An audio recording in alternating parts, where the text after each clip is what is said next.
Welcome to the Explainer. Let's just jump right in, shall we? If you're a focused learner looking to completely demystify high-stakes clinical calculations, well, you are in exactly the right place. Today we're taking on the math that makes so many of us sweat. We're talking everything from assessing BMI and calculating macronutrients, all the way to G-tube feedings and IV drip rates. By using the straightforward, structured approach we've got for you today, we are going to turn those complex, anxiety-inducing formulas into simple, memorable rules of thumb. So here's the game plan for today.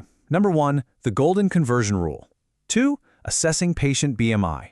3, energy and macronutrients. 4, tube feeding math. And lastly, number 5, mastering drip rates. Section 1, the golden conversion rule. Unlocking all clinical math. Okay, 2.2. If you take away just one single number from this entire explainer, let it be this one.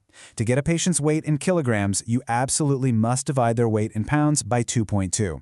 This simple division is literally the mandatory first step for almost everything else we do. You need it for calculating BMI, figuring out calorie and protein needs, sizing up TPM, and sorting out tube feeds. The whole shebang starts by taking pounds and dividing by 2.2. But, I have to ask, what actually happens if you forget to convert pounds to kilograms first? Well, here's the harsh reality. This is a massive, incredibly common test trap.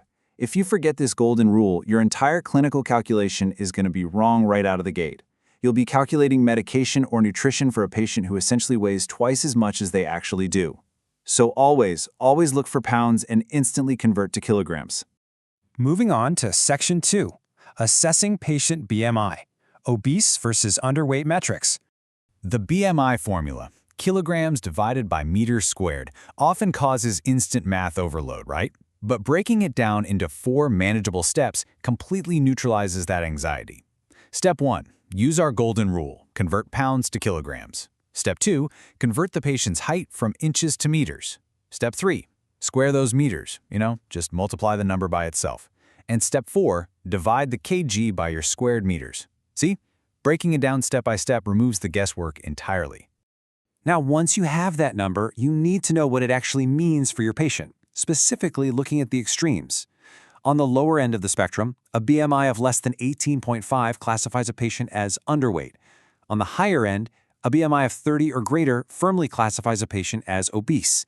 These are absolutely critical thresholds for assessing nutritional risk and planning care. When we look at the full range of BMI, there are some specific high-yield triggers you really need to memorize. A normal BMI sits right between 18.5 and 24.9. The very second that number hits 25, the patient moves into the overweight category. That should immediately trigger a mental alert for elevated risk. And like we just talked about, anything 30 or over officially triggers the obesity classification, which then gets broken down further into classes 1, 2, and 3 based on severity. Section 3, energy and macronutrients. Fueling the patient. So a patient's total energy expenditure breaks down into 3 distinct areas. The vast majority, about 60 to 70%, is just the basal metabolic rate. That's just the energy needed to keep the lights on in the body. Physical activity accounts for another 20 to 30%. But the kind of fascinating piece here is that remaining 10% slice, the thermic effect of food. Yeah, digesting food actually burns calories, though unfortunately not quite enough to cancel out a pizza. Interestingly, this 10% is often left out when making quick clinical calorie estimates, but it's really vital to understand for the complete picture. So, what happens when the energy going in doesn't match the energy going out? Well, a positive energy balance simply means more calories are consumed than expended. This leads to weight gain and carries some serious associated clinical risks like hypertension and cardiovascular disease. Conversely, a negative energy balance, meaning you're expending more than you consume, leads to weight loss. And when it comes to that weight loss or gain, here is another truly magical number to commit to memory: 3,500. 3,500 calories equates to exactly 1 pound of body weight. This is exactly why a 500-calorie daily deficit is the standard recommendation. Think about it. 500 calories less a day times 7 days a week perfectly equals a 3,500-calorie deficit, which neatly results in 1 pound of weight loss per week. Now let's look at where those calories are actually coming from. You absolutely must memorize these exact multipliers.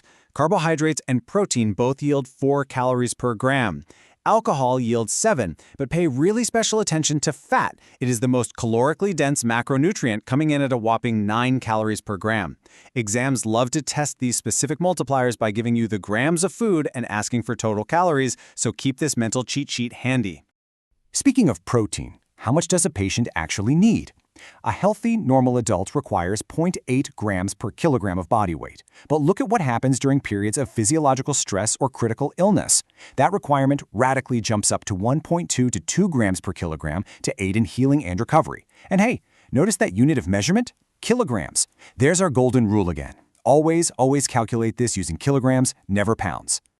To put all this together practically for a patient, we use the plate method. Half the plate should be vegetables, a quarter protein, and a quarter grains. It sounds incredibly simple, right? But it is a super high-yield concept for balancing a healthy diet, and it's a classic test favorite simply because of how easily you can teach it to a patient. All right, Section 4, Tube Feeding Math, G-tubes and TPN calculations. Let's really dig into how we calculate the two main types of gastrostomy, or G-tube, feedings. For a continuous feeding running all day, the math is super straightforward. You take the total volume ordered and divide it by 24 hours to get your milliliters per hour rate. Say you have 1,200 mLs ordered for the day. Divide by 24 and you set your pump to 50 mLs per hour. Simple. Now for a bolus feeding, which is given all at once, you just calculate the total ordered amount for that specific feed. Oh, and a quick tip here. Total parenteral nutrition, or TPN, follows that exact same continuous logic. Just take the total volume and divide by the hours it needs to infuse. When calculating these feeds, and honestly any intake or output, there are a few non-negotiable volume conversions you just have to know. 1 teaspoon is 5 milliliters, 3 teaspoons make a tablespoon, meaning a tablespoon is 15 milliliters, 1 ounce is 30 milliliters, which means a standard 8-ounce cup of water or a nutritional supplement is 240 milliliters. You are going to see these constants constantly in your math, so definitely commit these standard volumes to memory. Final section, number 5, Mastering Drip Rates, Perfecting the IV. Okay, here it is, the standard drip rate formula. To find your drops per minute, abbreviated as GTT/mm, you take your volume in mLs per hour, multiply it by the tubing's drop factor, and then divide the whole thing by 60 minutes. So, for example, if you're running 125 mLs an hour with a 15 drop factor tubing, you multiply 125 by 15, then divide by 60. That gives you about 31 drops per minute. Once you see the components laid out like this, it's honestly just basic algebra. But I want to share a massive confidence builder for you test takers out there. I like to call it the micro drip trick.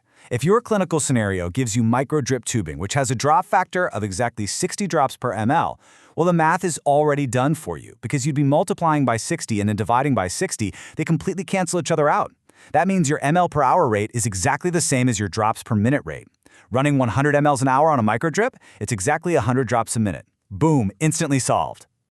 Let's summarize everything we built today into our ultimate clinical cheat sheet. Just recognize these patterns. If you see pounds, convert to kilograms by dividing by 2.2 first. If you see a drop factor, know they're asking for drops per minute. If you have a total volume and a time, just divide them to get your hourly rate. If they give you grams of a macronutrient, multiply by 4, 4, or 9 to get your calories. And if you see a BMI over 30, instantly think obesity. We've covered a lot of ground today, but look at how structured and logical it all is when you really break it down. Armed with the golden conversion rule and the micro drip trick, you have the exact tools you need. So I'll leave you with this. Are you ready to conquer your next high-stakes clinical calculation? Go back, review these concepts, practice the formulas, and watch that test anxiety completely disappear. Thanks so much for joining me on this explainer, and keep up the great learning.